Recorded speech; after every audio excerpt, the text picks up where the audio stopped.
You were saying, I was asking you kung ilang beses ka na ba na food poisoning. Ikaw lagi ang tinatamaan. Oo nga. Sadly. Well, as I said, nung bata ako siya, but I don't remember. Yung recently lang, fairly recently, siguro mga in 15 years. Mom was still alive 15 years. Mom was still alive. We went to Singapore with DC. And Mimi? And Iba Mimi, yun, oo. yes.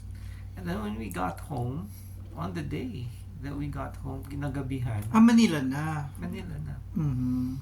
I was vomiting already and I had diarrhea. Tapos naalala ko pa si yung aming angel noon, I forget her name, but she was so young. Tapos, I was vomiting in the middle of the night. Nagising siya, tapos parang hindi niya alam ang gagawin niya. Parang, So, umakyat siya sa room mo. Nasa CR ako. Tapos umakyat siya kasi syempre, you know naman the sound of vomiting, diba? It's actually an awful, violent, Hindi siya awful, violent, scary. scary. Tapos yung spasmic, yung gumaganon. Ako. Ayun, so, ginaganyan niya lang yung likod ko kasi. Yeah, people do that as if it helps. Yes. I think it's parang instinct or what. Or maybe it's a show na I'm here, I'm concerned. Pero anong kinain mo? It's not a meal you ate in Manila. It's a meal you attribute to what you ate in Singapore. Yes, it was in Singapore. Do you suspect which I don't remember na what. Although our last meal there was prepared by Olive's, kasi we stayed with Olive. So yung kanyang angel din doon prepared something. Lunch or what. Tapos that was the last meal. So something fresh ulit, vegetables, siguro salad. I think yan ang gagaling yung mga marami. Kung hindi panis, hindi nahugasan mabuti. So that was what? There's another. Kasama ko si Mom ulit. Saan naman to? Sa Iloilo naman. Tapos it's always Yung been nagpunta kayo sa traveling Leon, visited the old relative. Yes. Tapos Hindi ko alam yun. coming home.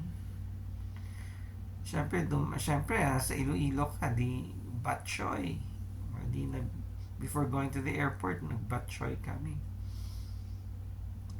Ayan, gano'n ulit. Pagdating sa Manila, vomit dito. Saan kayo nag-batchoy? Kasi kung kasama mo si Mom, kasama si Inday D. Also, Hindi naman kakain yun ng, hindi naman cowboy yun siya, diba? yung one of She's the picky chain- naman sa restaurants. chain resto naman yun. I forgot. It's a popular batchoy chain in Iloilo. But it was so rich kasi, and so, alam mo naman na batchoy, di ba? Super rich, and I think na indigestion naman ako or something. Hindi food poisoning, indigestion lang. Feeling ko, Nagsuka ka? Hindi. Suka din ako.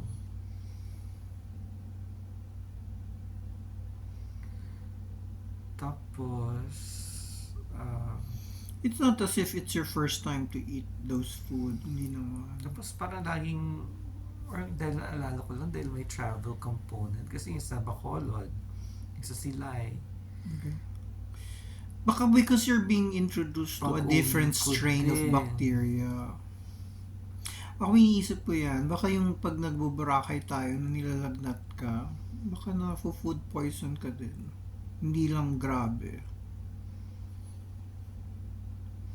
buti na it did not happen in Europe. Kasi maganda naman yung restaurant na kinaka. Baka ibang bacteria doon.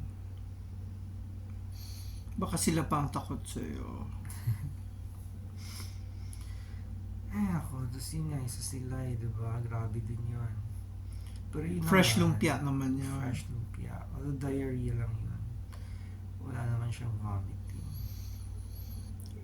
Kaya, bakit kaya nagva-vomit? Kuminsan hindi. Pag nagva-vomit, sobra siguro. Pag nagva-vomit, sabihin, nasa stomach pa lang, may reaction. So, ganun ka lala. Hindi ko Kasi alam sa kung rest sa... malala siya or what. Basta sa stomach pa lang, may reaction na yung body. So, kaya ang egress niya is through the mouth. Oo. So, Kasi once na nagpunta na sa intestine, edi ano na yung diarrhea. ibig sabihin, malakas. Kasi ang autoimmune nag-produce ng so much acid. Mm. Kasi sa tiyan pa lang na-detect niya. So, papatayin niya with the acid. Yeah, and it wants to get it out. Mm-mm. But after i-expel niya yung acid sa food, hindi naman kaya ng katawan mo. Yun ang autoimmune, no? It helps you but you also have to, Pero, ka pa din, nag-LBM ka pa din Laging ngayon. traveling. Tapos yung recently, last year sa Hokkaido. Meron ka rin sa Oo, Hokkaido? iba yung sa plane ako na nagvo-vomit ako na may sound din. Nahiyang-hiya na lang ako sa mga katabi ko kasi. Wah! Gumagano'n ako. I didn't know that. You didn't tell I me. told you that. Going? No, coming back. Mag-isa ako. Kasi diba remember si Pauline and Jane nagka-iwan.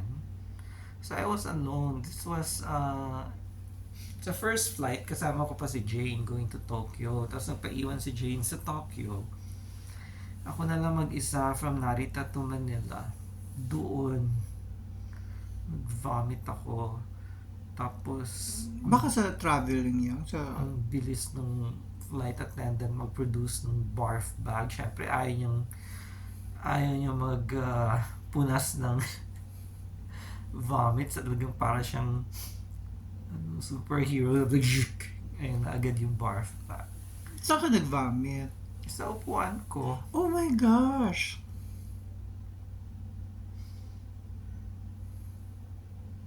pero hindi katulad nito na ang dami. Ano lang yun, parang saliva lang siya na may acid. I think hyperacid. Hindi yun food poison.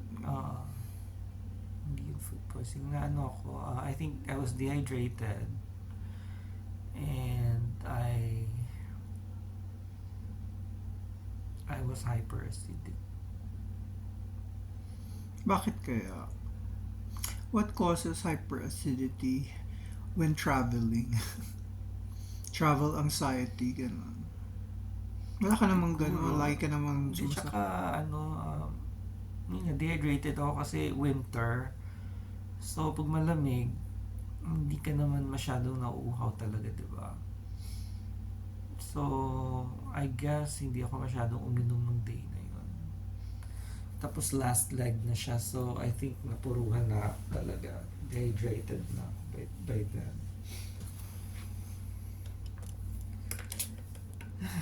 yung recently na bigla kang pumunta sa CR. Sa crib from your room. Tapos bigla kang pumunta sa CR. Sumuka ka. Remember that? Okay. Recently. Recently. Basta bigla kang tumatakbo dun sa CR natin. Mm. Tapos nagsuka ka doon. Hindi ko na matandaan.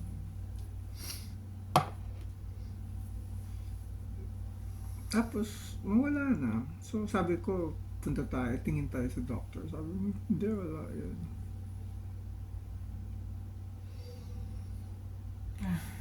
Hindi mo matandaan yun.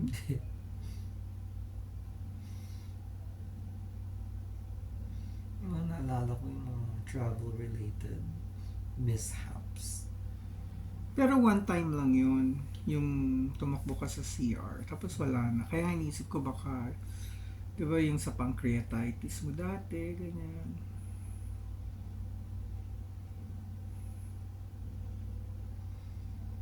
Or baka tumataas ang blood pressure, so kailangan mag-expel.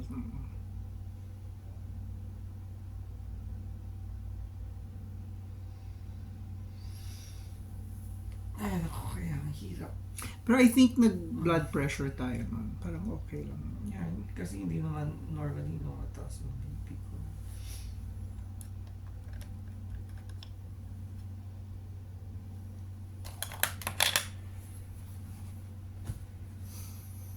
Basta kailangan maraming liquid. Yan ang challenge ko kasi para ko si mom. We drink like a bird. Okay lang yung drink like a bird. But you also drink like a bird frequently. Ang case nyo ni mom, hindi kayo uhawin. I don't know. So kahit na hindi ka uhaw, inom lang ng small glass of water frequently. Yeah, kaya na ako. Nagdadala na ako ng water bottle sa school, di ba?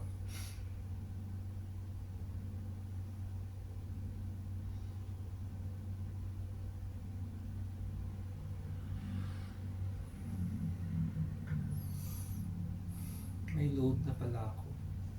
Finally. Anong first day mo? Ma-absent ka? Absent ako kasi Tuesday. Absent ka sa 7th. Oo. Kasi ang class ko is PTH and F. So, sa Tuesday, absent ako. Ilan ang class mo? Sa Tuesday, 2. Oh my gosh. Tapos sa Thursday, masareno naman. So, walang pasok. Ay, nako. So, ibig sabihin yung class ko na yun, next week ko pa. Online. So, pwede mo nang ma-email na I won't be there. Huwag na silang pumunta sa class. Yeah, I will check my Big Sky kung ano na yun. Ano na yung load ko and I can post an announcement.